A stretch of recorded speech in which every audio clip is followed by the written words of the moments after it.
అందరికీ శ్రీ క్రోధినామ ఉగాది సంవత్సర శుభాకాంక్షలు.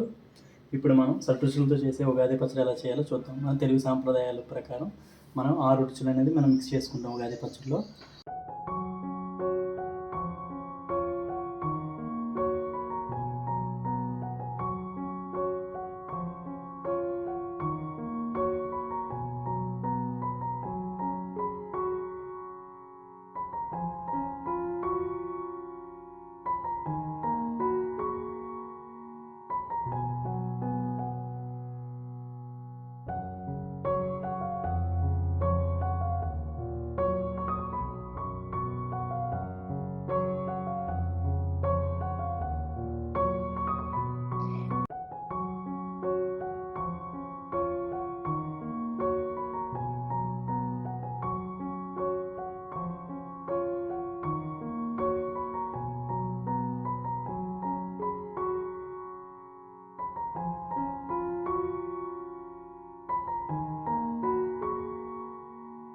సో ఈ ఉగాది సంవత్సరం అందరికీ మంచిగా ఉండాలని కోరుకుంటూ హ్యాపీ ఉగాది.